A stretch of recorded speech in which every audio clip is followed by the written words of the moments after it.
One sister is everywhere. 6 videos in 31 days, weekly press conferences, Instagram posts, $1 million reward. She suspended her broadcasting duties. She walked away from NBC's coverage of the Winter Olympics. She moved her life to Tucson and stood in front of a camera every single week and put her grief on display for an entire nation. Other sisters said nothing. Not one press conference, not one camera appearance, not one direct address to the kidnapper, the public. 50,000 people who flooded the tip lines. 22 consecutive days of complete and unbroken public silence. Same mother, same investigation, same brick house 4 miles away, same FBI, same federal case. 30-year FBI veteran watched all 6 of Savannah Guthrie's videos. Every appearance, every word, every silence between the sentences. When the last video ended, he was not talking about the masked man on the front porch. He was asking a question about the sister who said nothing. Question is where tonight begins. This documentary walks you through 7 verified, sourced, on the record details in the disappearance of Nancy Guthrie, not speculation, not social media theory. 7 details confirmed by FBI agents, former CIA operatives, behavioral analysts, and in one critical case, by the sheriff's own contradicting statements made 14 days apart at 2 separate press podiums. Every source used is linked in the description below. Every claim you are about to hear is on the public record. If something has not been officially confirmed, you will be told. That distinction matters in this case more than most, because the full record, when assembled side by side, points somewhere specific, and it has pointed there since 9:50 p.m. on the night of January 31st to 2026. Nancy Guthrie was born on January 27, 1942 in Fort Wright, Kentucky. By 2026, she had lived in Tucson, Arizona for over 5 decades. The Catalina Foothills neighborhood she called home is a quiet, upscale residential area on the north side of Tucson. Kind of neighborhood where residents know each other by name, where garage doors close at reasonable hours. The loudest thing most people hear after dark is the desert wind. Nancy is a woman of deep faith and, by every account from those who know her, sharp wit, a laugh, her family says, that carries through walls. She raised her children in a home where Sunday mornings meant church without exception, where dinner was a deliberate ritual, where family showed up. By 2026, her physical reality had changed in documented ways. Limited mobility, a cardiac pacemaker monitoring her heart around the clock. Daily prescription medication that, if missed, carries serious and escalating medical consequences. She is also the mother of Savannah Guthrie, co-anchor of NBC's Today Show, face that appears in millions of American homes every single morning. Investigators would later note that the famous daughter may not have been incidental to why this house was targeted. According to a source familiar with the investigation, it may have been the reason. Saturday, January 31st, 2026. Nancy spends the evening at her daughter Annie's home, approximately 4 miles from her own house in the Catalina Foothills. A family dinner, ordinary on the surface. She arrived by rideshare. She did not leave by 1. At 9:48 p.m., per the Pima County Sheriff's Department's confirmed timeline, Tommaso, Annie's husband, Savannah's brother-in-law, 6th grade science and biology teacher at Basis Oro Valley School in Tucson, pulled into Nancy's driveway. He waited until she was safely inside. Garage door descended at exactly 9:50 p.m. His headlights swept the quiet street and disappeared into the dark. That is the last verified, documented moment anyone can place Nancy Guthrie inside her home alive. What Keone knew sitting in that driveway, and this is not an accusation, it is a factual accounting of the knowledge that proximity creates, was substantial. He knew the interior layout of that house. He knew the positions of the security cameras. He knew Nancy's mobility limitations, her medication schedule, her cardiac device. He knew the specific window of hours that would pass before anyone would check on her again. Proximity creates knowledge. That is not a theory. That is the foundational logic of every federal investigation, from the smallest county sheriff's department to the most specialized units inside the FBI. The first thread pulled is always the same. Who was the last person to see the victim alive? In this case, answer has had one name since the morning of February 1st, 2026. Important, Sheriff Chris Nanos formally cleared Keone and the entire Guthrie family on the public record in a deliberate, direct statement. His words were precise. Quote, "The Guthrie family, to include all siblings and spouses, has been cleared as possible suspects in this case. Family has been nothing but cooperative and gracious and are victims in this case. To suggest otherwise is not only wrong, it is cruel." As of March 17, 2026, former SWAT team leader Chad Ayers confirmed on a national broadcast that every family member, Savannah, Annie, Cameron, Tommaso, Keone, passed polygraph examinations with flying colors. That clearance is on the record, belongs in this documentary alongside everything else. Detail 2. At 1:47 a.m. on February 1st, 2026, Nancy Guthrie's Google Nest doorbell camera registered movement at the front door. Then it went dark. Not a battery failure, not a system error. Someone disconnected it physically, by hand, deliberately. The footage from that camera should not exist. Nancy did not have an active cloud subscription for her Nest system. Without cloud backup, footage is gone the moment a device loses power. The FBI, working alongside Google's technical teams, spent 11 days working inside back-end server architecture. Residual data cached in systems most users never know exist. They found something: 6 still photographs and 3 short video clips, recovered from infrastructure the suspect almost certainly did not know about. FBI Director Kash Patel announced the recovery publicly on February 12, 2026.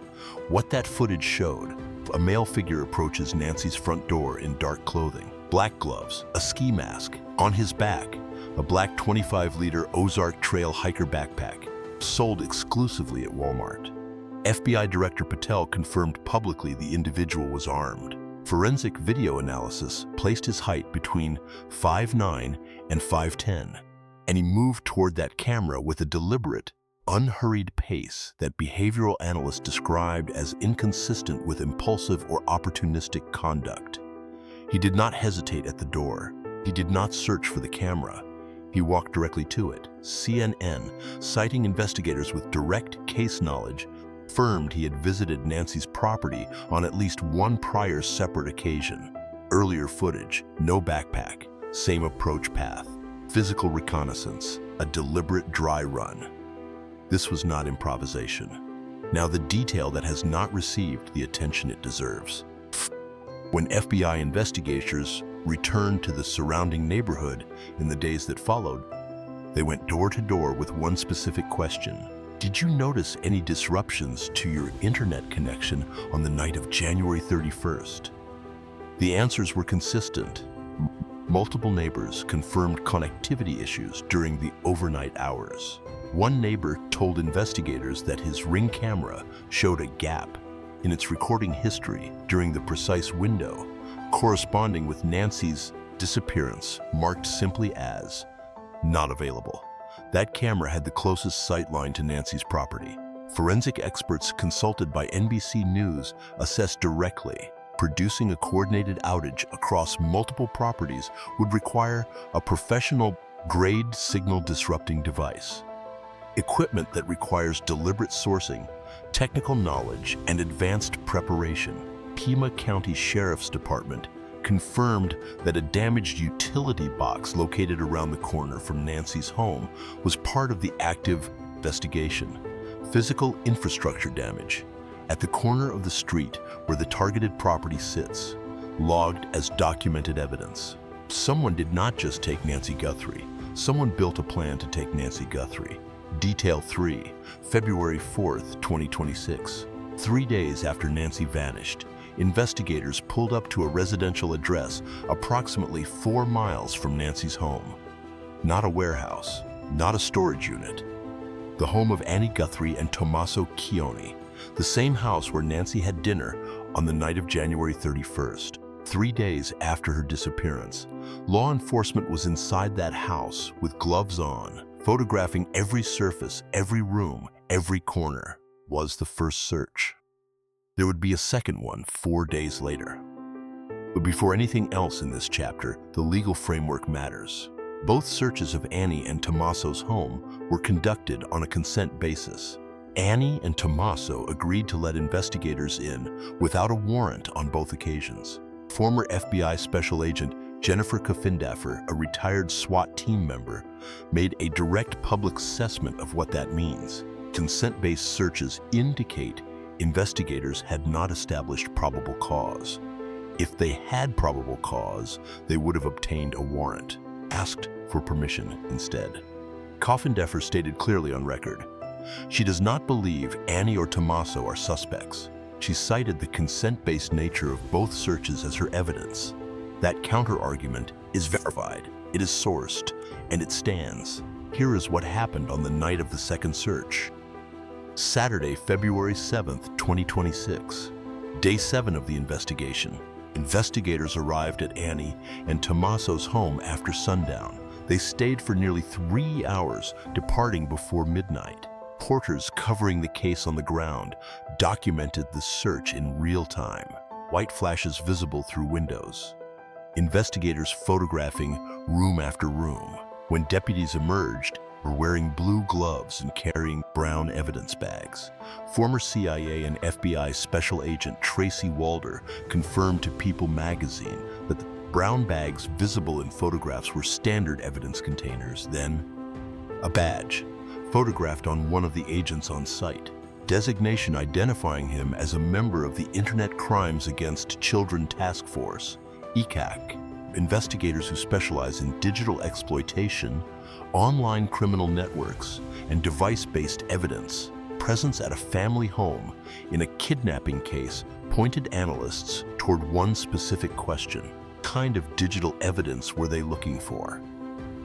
The equipment photographed being carried into that home was identified by multiple former law enforcement analysts as consistent with a forensic extraction device, the kind capable of pulling data from smartphones, tablets, computers, SIM cards, including content that has been deleted, encrypted, or deliberately concealed, call logs, text messages, location history, application activity.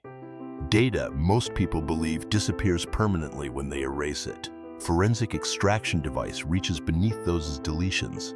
Former FBI Special Agent Brianna Fox raised one additional forensic detail publicly. Timing of the second search, after sundown, before midnight, is consistent with the deployment of luminol, chemical detection agent used to identify trace amounts of biological material invisible to the naked eye. Material that may have been cleaned, painted over, or concealed. Luminol requires complete darkness to operate. The investigators arrived after sunset. They left before midnight. They spent 3 hours inside. Fox was careful in her public assessment. She stated she would not assume deeper meaning from the timing alone, noting that thorough evidence collection is designed to eliminate doubt rather than assign it. But she confirmed timing was consistent with that process. What investigators pulled from that house that night, what the evidence bags contained, has not been publicly disclosed. But the FBI does not carry a forensic extraction device into a grieving family's home twice in 4 days for procedure alone. Detail 4 and 5. Here is the verified sequence. The blue Honda CRV that Tommaso Chioni used to drive Nancy home on the night of January 31st was seized by the Pima County Sheriff's Department and placed into evidence. The vehicle was taken in for forensic processing, fingerprints, DNA, electronic data. Modern vehicles record more than most people realize. Speed logs, location timestamps, door sensor activity, timestamp data tied to every system the car operates. Former SWAT commander Bob Krieger explains publicly that all of that data can be cross-referenced against the investigative timeline of January 31st, minute by minute. On February 16th, 2026, Sheriff Nano stood at a press podium and used a specific phrase about the vehicles connected to the investigation. Processed vehicles. Past tense. Language of something finished, concluded, already returned to the people it belonged to. The country heard it. The national press reported it. Blue Honda CRV was sitting in an evidence lot. It had not moved. 10 days later, February 26, 2026, CBS 5 reporter Brianna Whitney contacted the Pima County Sheriff's Department directly.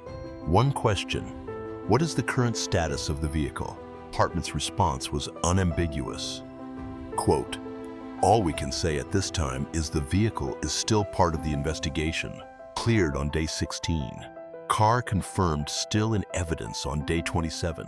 The Sheriff's Department never explained that gap. Not in any subsequent press conference, not in any issued statement. By March 10th, investigative reporter Dave Mack reported the Honda CRV was at an auto mechanic shop, still in the custody of the Pima County Sheriff's Department, being physically reassembled after what he described as an exhaustive forensic search. The car had been taken apart, every panel, every compartment, opened and examined before investigators were prepared to begin putting it back together. As of March 11th, the department confirmed to Parade magazine the vehicle had still not been returned. No exact timeline for when that return would happen. Place that alongside one specific comparison. Luke Daly, the man the FBI raided on February 13th with a full tactical response, vehicles, agents in full operational gear, a federal-level operation, had his vehicle returned in approximately 2 weeks. Same investigation, same Pima County Sheriff's Department, same active federal case. The man who received the most operationally intense law enforcement response in the entire investigation had his car back faster than the family, the sheriff publicly described as cleared.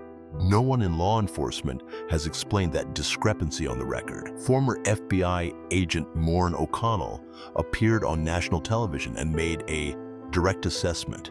His words were precise. You only retain a vehicle in evidence if it carries value for a potential trial. You do not hold a family member's car for over a month on procedure alone. Then James Fitzgerald, the retired FBI behavioral analyst, 30 years inside the Bureau's most specialized unit, the investigator whose forensic linguistic work helped crack the Unabomber case, delivered a line that has not left the national conversation since.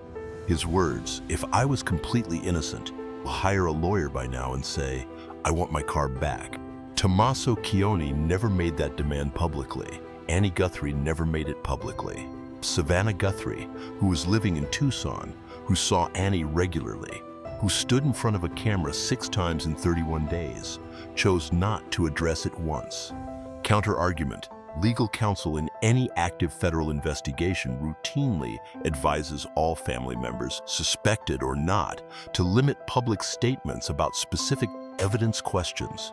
That advice is standard, it is competent, and it fully explains the absence of a public demand for the vehicle. Both things can be true simultaneously. Fitzgerald noted it regardless, 6 videos across 31 days. Here is what the language inside them actually says when you read it in sequence. February 4th, 2026, 3 days after Nancy vanished, Savannah appears alongside Annie and Cameron. The language is measured and deliberate. They acknowledge a ransom letter circulating in the media, address the person responsible directly. They say the family is ready to talk. Savannah adds a specific qualifier. Family needs confirmation that Nancy is alive and being held before any further communication can happen. These are not the unstructured words of someone in acute shock. They are the words of someone who has already consulted with law enforcement and is delivering a calibrated response to a developing ransom situation. February 7th, 2026. All 3 siblings together again. Language shifts significantly. Savannah looks directly into the camera and says, "We received your message and we understand. Beg you now to return our mother to us. This is very valuable to us and we will pay." 3 days earlier, family needed proof of life before engaging. By February 7th, They are acknowledging a message received and committing unconditionally to payment. The shift between those two appearances represents a development in the ransom communication that occurred between February 4th and February 7th. Will pay. Present tense, active, unconditional. Directed at whoever holds Nancy Guthrie, February 24th, 2026. 17 days after the "we will pay" statement. Savannah is alone. No Annie, no Cameron. What comes out of her mouth does not sound like any of the previous 5 appearances. She says the family still believes in a miracle. She says hope against hope. She attributes a phrase to Annie. As my sister says, we are blowing on the embers of hope. And then she says, she may already be gone. She may have already gone home to the Lord that she loves and is dancing in heaven with her mom and her dad. We will pay. February 7th, she may already be gone. On February 24th, those are not variations of the same message. They are 2 fundamentally different linguistic registers separated by 17 days. The first is ransom engagement language. Active, present tense, directed at the kidnapper, premised entirely on Nancy being alive and recoverable. Second is grief acceptance language, past tense imagery, heaven, reunion with deceased family members, acknowledgement that Nancy may no longer be living. No confirmed development in the public record between February 7th and February 24th explains what shifted Savannah's framing that dramatically. A former CNN FBI analyst noted, the fact that Savannah's February 7th payment commitment was made publicly on Instagram rather than through a private channel indicates that, as of date, no secured private line of communication with the kidnapper had been established, which means every video Savannah made was being watched by the kidnapper on the same screen as the rest of the country. Every word chosen, every tone calibrated, every appearance constructed with the full knowledge that the person who took Nancy was watching too. Detail 6 February 4th, 2026. Annie Guthrie sits beside her siblings on camera. She is present, she speaks, she holds Savannah's hand. February 7th, she is there again, holding hands. Present for the "we will pay" statement the entire country watched. Then Annie Guthrie disappears from public view for 22 consecutive days. Not a brief pause, not a short private withdrawal, 22 days. While the FBI searched her home twice in 4 days, while a forensic extraction device pulled the digital record from every device inside her house, while the car sat in an evidence lot, while the country watched and the tip lines filled with over 30,000 calls. Through all of it, Annie Guthrie said nothing publicly. Before any analysis of that silence, the counter-arguments belong in this chapter, fully and clearly. Annie Guthrie is not a public figure. She has spent her adult life deliberately outside the spotlight. She is a poet and an author. She and Tommaso, who is an Italian-born musician and science teacher, have maintained a private life by design. She has no media training, public platform, no practiced relationship with cameras and press conferences. The standard legal counsel given to any family member in proximity to an active federal investigation is unambiguous. Do not speak publicly.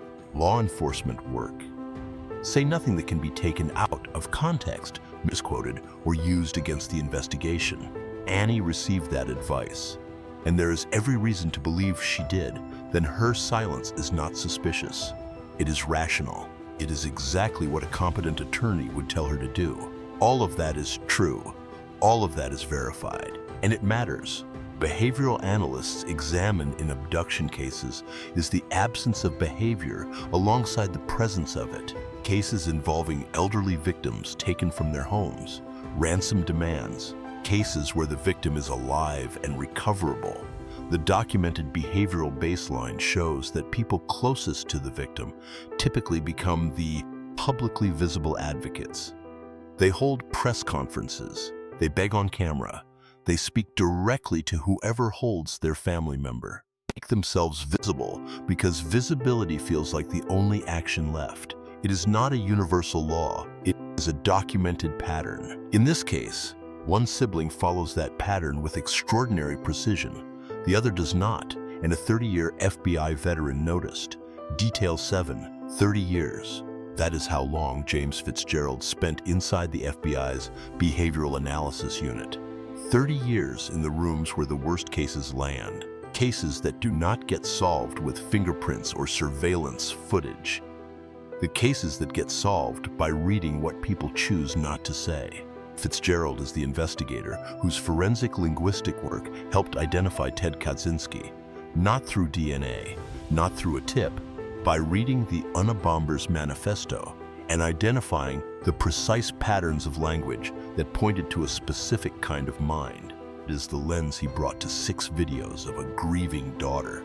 On February 27, 2026, Fitzgerald appeared on national television and made an assessment that immediately became the most analyzed statement in the national conversation about this case. Speaking specifically about the Honda CRV, held in evidence custody for over 30 days at that point, his words were, "I was completely innocent. I would hire a lawyer by now and say, 'I want my car back.'" Then he went further.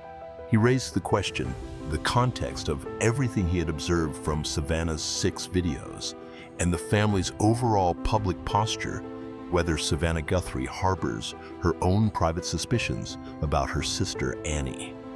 Pause on what it takes to arrive at that question publicly. This is not a social media commentator.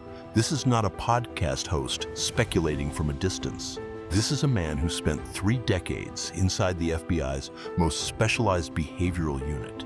A man whose professional reputation is built entirely on the accuracy of his behavioral reads. And after watching 6 videos of a grieving daughter, same 6 videos the entire country watched, the question he walked away with was not about the masked man on the porch, about the family dynamic between 2 sisters. Fitzgerald made clear he was not making an accusation. His comments were analytical, rooted in behavioral pattern observation. What he identified was a gap between what Savannah demonstrably knows, given her proximity to Annie, presence in Tucson throughout the investigation, her access to everything the FBI has been doing 4 miles from her sister's front door. And Savannah has chosen to say on camera, 6 appearances, 31 days, carefully chosen words every single time. Not once in any of those appearances did Savannah address the car, the 2 searches, the forensic extraction device, the scope of what investigators removed from her sister's home. Former FBI profiler Mary Ellen O'Toole told CNN she was surprised the sheriff publicly acknowledged having no suspects so early in the investigation. She argued that maintaining investigative pressure is critical, that removing it publicly can prompt subjects to relax, stop making the observable behavioral errors investigators are watching for. Former FBI profiler Candace DeLong added a clinical assessment from the suspect's side. Speaking to CNN, DeLong described the likely psychological profile of whoever planned this operation as someone with an extreme level of confidence in their own abilities. Someone who does not perceive themselves as fallible. Someone whose planning was not born of desperation, but of calculated certainty. Level of narcissistic confidence required to believe you can execute an operation of this complexity is not ordinary. Planning required, the insider knowledge, the camera mapping, the reconnaissance, the timing, did not come from public sources, came from someone with proximity. And the question Fitzgerald raised publicly, question that sits at the center of all 7 details assembled in this documentary, is about who in this family's inner circle had that proximity, and whether Savannah Guthrie, standing in front of those cameras week after week, choosing every word with professional precision, already knows the answer. Everything assembled in the last 8 chapters points toward one conclusion that Sheriff Nanos confirmed publicly. This operation was targeted. Someone knew why this house was worth taking. The premeditation evidence builds that picture further. Fox News Digital, using publicly available Google Trends data, identified what appears to be search activity for Nancy Guthrie's Catalina Foothills address between June 21st and 28th, 2025, more than 7 months before she was taken. A Google spokesperson responded with a caveat. Google Trends is designed for large data sets and for topics with high search volume. Spikes for uncommon topics can mix in random noise to protect user privacy. A source familiar with the investigation confirmed that law enforcement would use subpoenas and investigative tools, not public marketing data, access actual search records. What Fox surfaced is directional, not conclusive. The date range it points to begins 7 months before January 31st. Fox News Digital also identified what appears to be search activity for Savannah Guthrie's salary between December 13th and 20th, 2025. Ransom demand sent to Tucson television stations Cold and Gun specified $6 million. Former FBI profiler Raymond Carr made the connection publicly. Whoever sent that demand had a working knowledge of what Savannah Guthrie earns. They had a number in mind before they ever sent a letter, and that number was calibrated specifically to what a daughter of Savannah's professional standing could plausibly access or raise. January 11th, 2026, 3 weeks before Nancy vanished, investigators examining the digital trail identified what appears to be search activity for Nancy's specific home address originating from within Arizona.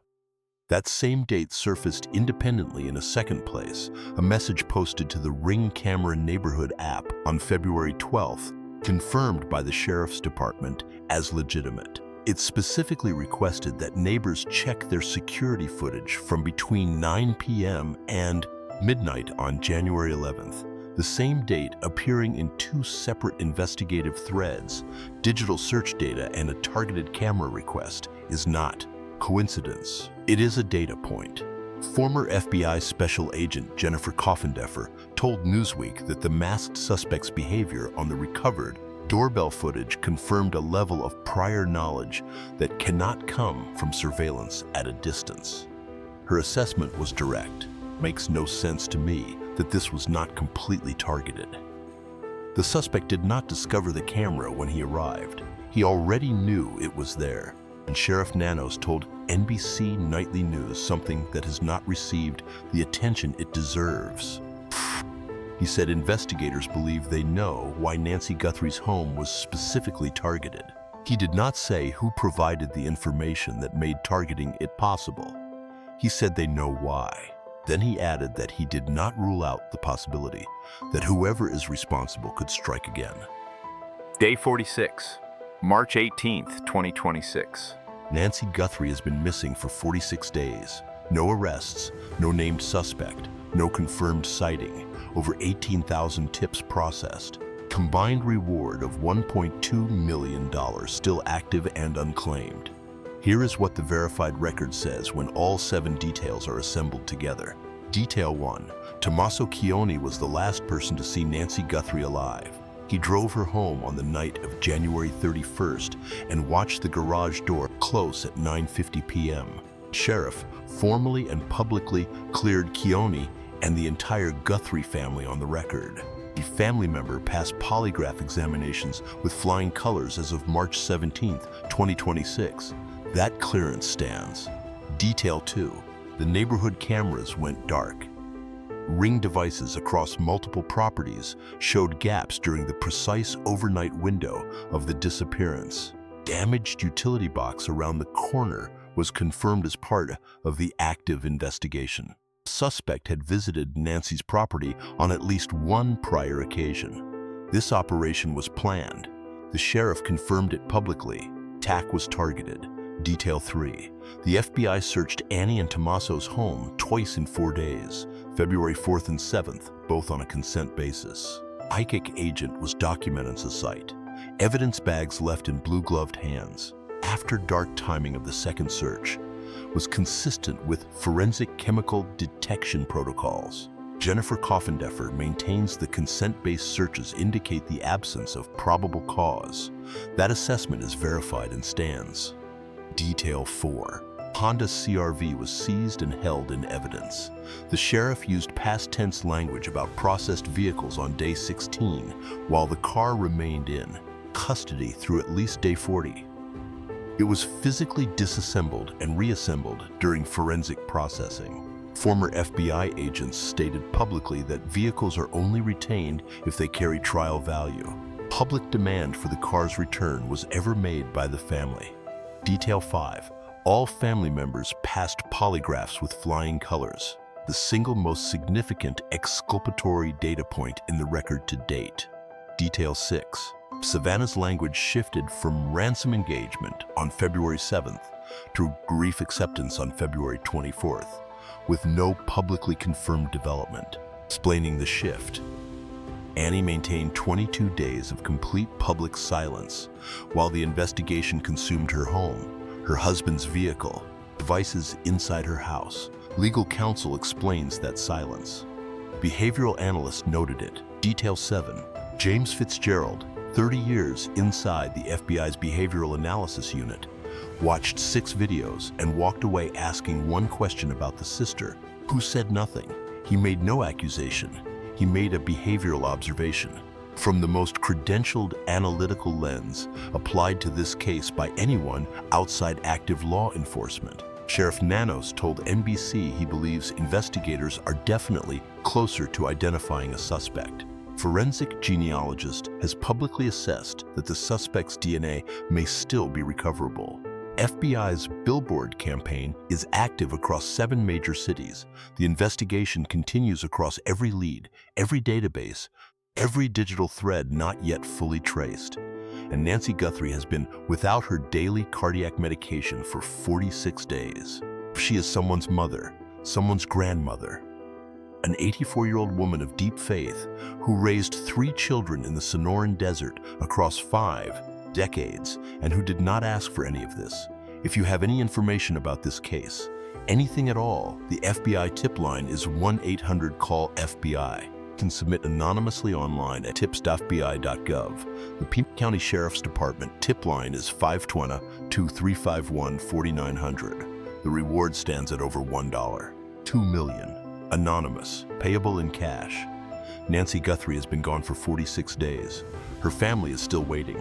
This investigation does not close until she is found. Don't forget to subscribe to this channel for more information like this. Thanks. Don't forget to like, comment, and subscribe.